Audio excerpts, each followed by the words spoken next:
You're looking at an old Japanese illustration, and notice that on the right side the warrior is shown wielding a Kusarigama, which is the weapon we're going to look at today. My newest antique weapon acquisition, but first let's look at the anatomy of one. As I've touched on in other videos, it's a three-part weapon, kama, right, so the sickle, kusari fundo, a weighted chain, so you've got the kama, the chain, and the weight, but once it's all in one package, it really is one of the more improbable weapons of all time. Here's my Edo period antique, which I'm very happy with, and like I said before, this is an impact, ensnaring, and slashing weapon. Now, you will have noticed that mine has a lot of decorative flourish. It was not an inexpensive item, but the kama has very humble beginnings.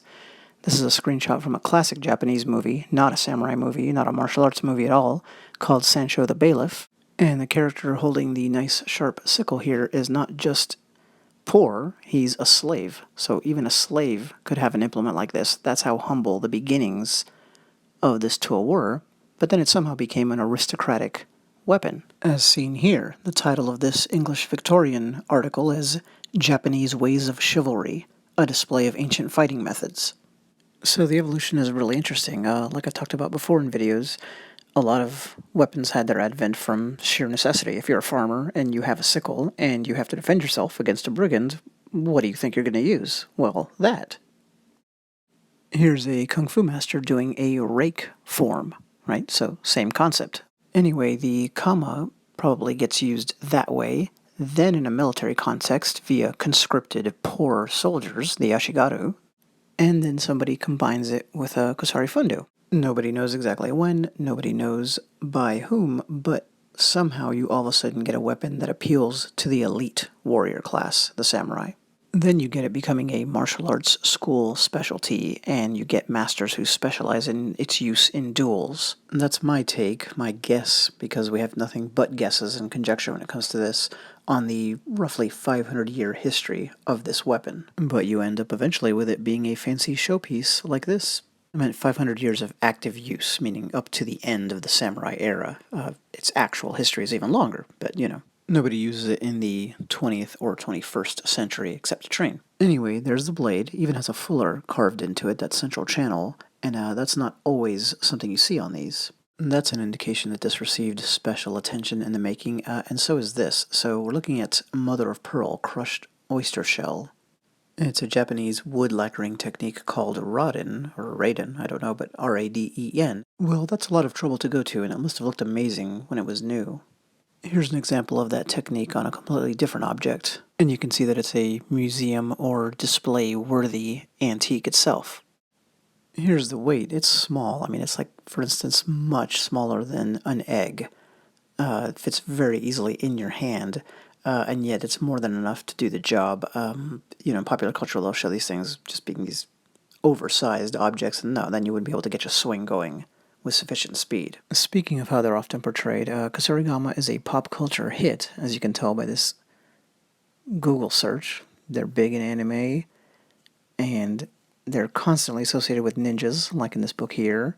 The Secret Guide to Making Ninja Weapons. Boy, I would have loved that book as a kid. I'm going to tackle the ninja Kusarigama myth in a separate video, I think.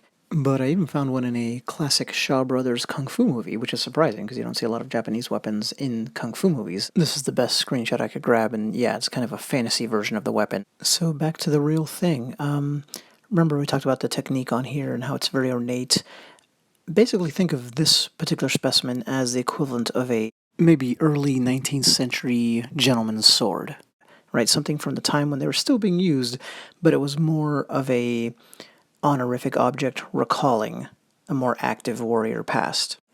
And here's a close-up of where the chain is attached. This was one of the most common methods, right? You had either here at the top or at the bottom of the shaft. If you saw my training video with my training version of this, then you know that this configuration here allows you to swing the whole thing one-handed. Here's a snapshot from that training video to make it clear what I'm talking about. One-handed swing while holding onto the kama and not the chain. But here's somebody much more impressive swinging the weight, and this is a female sensei from Japan circa 1960, and that's a good opportunity to talk about how, like the naginata, the Kusarigama was adopted by female practitioners traditionally in Japan for some reason. And the why is just part of the whole very fuzzy history of this implement. We're told it was used as basically an anti-katana weapon by people who were not allowed to use a katana or carry a sword. But that actually doesn't make sense since it was used for centuries by samurai. Here's some more video footage on it, by the way, while I continue on rambling. Some people state flatly that it was used by Japanese feudal police, but that doesn't seem to be true. So I'm sticking with my hypothesis that it was a humble man's weapon that then got adopted by the aristocracy. The interesting thing is, according to the timeline, that adoption would have had to have happened very quickly. The other possibility is that it was an aristocrat himself who first combined the weighted chain with the blue-collar kama. One final detail, note that the lacquering has worn away right where you would put your hand, near the base, right above the metal collar, so I think that's where this one was held. Maybe often. Anyway, hopefully you can see why I'm so fond of it, and hope you learned a little as well. Thanks.